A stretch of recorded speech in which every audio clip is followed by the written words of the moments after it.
ஒரு மாதிரியா இருக்கீங்க? அமர், என் மனசுக்குள்ள ஒரு கேள்வி திரும்ப திரும்ப வந்துகிட்டே இருக்கு.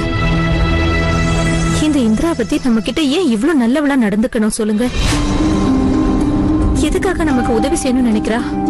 ஏன் ரொம்ப யோசிக்கிறீங்க சீமா? அது மட்டும் இல்ல, இந்திராவதி என்ன சொல்றாங்களோ அதை செய்யறாங்கல்ல. இன்னைக்கு அஞ்சலி நம்ம கூட இருக்கா. எப்படி இருந்தாலும் அதே மாதிரியே நம்ம கிட்ட வந்திருக்கால. எனக்கு முழுசா நம்பிக்கை இருக்கு. இன்னும் 2 நாள்ல நம்ம குடும்பத்துல எல்லாருமே வந்து சேர்ந்துருவாங்க. இல்ல அமர், தீய சக்தியால எப்பவுமே நல்லதை செய்ய முடியாது. ஒரு சுயநலவாதியால நல்லவங்களுக்கு எப்படி உதவி செய்ய முடியும்? அது மட்டும் இல்ல, இன்னொரு விஷயத்தையும் நம்ம மறக்கவே கூடாது. சில 100 வருஷங்களுக்கு முன்னால அந்த இந்திராவதி செஞ்சது நல்லதே கிடையாது. மோகினி மாதிரியே அவளும் சில பேரை மோசமா பலி கொடுத்திருக்கா. அதே இந்திராவதி நான் அவளை வெளியே கொண்டு வந்தேங்கிற ஒரே காரணத்துக்காக நமக்கு உதவி செய்யறாளா? அப்படின்னா அவ நம்மள பாதுகாப்பான்னு நினைக்கிறியா? இல்ல, இதுல எங்கேயோ தப்பு இருக்குன்னு தான் எனக்கு தோணுது. சீமா, இப்போ நீங்க என்னதான் சொல்ல வரீங்க? அமர், இந்திராவதி நமக்கு எந்த உதவியும் செய்யாம கூட இங்க இருந்து போயிருக்கலாம்ல. நான் யார கொன்னனோ அவ ஒரு சூனியக்காரி, தீய சக்திகளோட உருவம். இந்திராவதியும் அவள மாதிரி தானே. அப்படி இருக்கும்போது எப்படி நமக்கு உதவி செய்வா நினைக்கிற? சீமா, ஒருவேளை இது அவங்களோட 2வது ஜென்மமா இருக்கலாம்ல. இதுல அவங்க நல்லவங்களா இருக்கணும்னு யோசிச்சிருக்கலாம். ஆனா எனக்கு அப்படி தோணல. உங்களுக்கு ஞாபகம் இருக்கா, அவளோட ரகசியத்தை நாம பாதுகாப்பா வைக்கணும்னு அவ சொன்னா.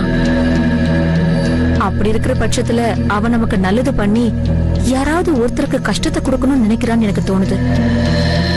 அமர், பொதுவா ஒண்ணு சொல்லுவாங்க, ஒருத்தர் இன்னொருத்தருக்கு கெட்டதை செய்யறாங்கன்னா இல்ல செய்ய வைக்கிறாங்கன்னா என்னைக்காவது ஒரு நாள் அந்த கெட்டது இவங்களை திருப்பி அடிச்சிடும் சொல்லுவாங்க. இதுவும் அந்த மாதிரி இருக்க கூடாது. இன்னைக்கு நமக்கு நடந்த நல்லது அப்படியே தலைகீழா திரும்பி என்னைக்காச்சும் ஒரு பெரிய கெட்டதா நமக்கு நடக்கவே கூடாது. இப்படி எல்லாம் யோசிக்காதீங்க. இன்னைக்கு அஞ்சலி நம்ம கூட இருக்கிறான்னா அதுக்கு முழுக்க முழுக்க காரணம் அந்த இந்திராவதி மட்டும்தான். அது மட்டும் இல்ல, எல்லாரையுமே மீட்டு தரேன்னு அவங்க சொல்லிருக்காங்கல்ல. சீமா, நாம அவங்க பேச்ச நம்பித்தான் ஆகணும். இப்ப நமக்கு வேண்டியதெல்லாம் என்ன தெரியுமா? மத்த எல்லாருமே சீக்கிரமா குணமாகணுங்கிறது தான். எனக்கு தெரியும். அதனாலதான் என்னை கட்டுப்படுத்திக்கிட்டு நான் ரொம்ப அமைதியா இருக்கேன். அவ மேல சந்தேகம் இருந்தாலும் இப்போதைக்கு அவ பேச்சு கேட்கறத தவிர நம்ம கிட்ட வேற வழி இல்ல. அதுதான். சந்தேகமா?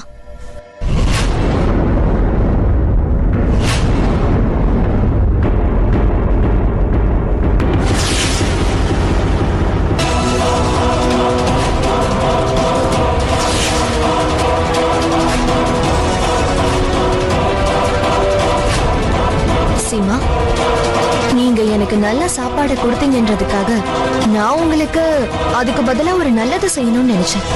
எந்த குழந்தைக்காக நீங்க ராத்திரி பகலுமா அழுது அழுது கஷ்டப்பட்டுட்டு இருந்தீங்களோ அந்த குழந்தையும் உங்ககிட்ட பத்திரமா கொண்டு வந்து ஒப்படைச்சிருக்கேன். ஆனா நீங்க என்ன சந்தேகப்படுறீங்களா? சீமா, நீங்க என்னை இன்னைக்கு அவமானப்படுத்திருக்கீங்க. இதுக்கப்புறம் நான் ஒரு நிமிஷம் கூட இங்க இருக்க மாட்டேன். இங்க இருந்து நான் நிச்சயமா போக போறேன்.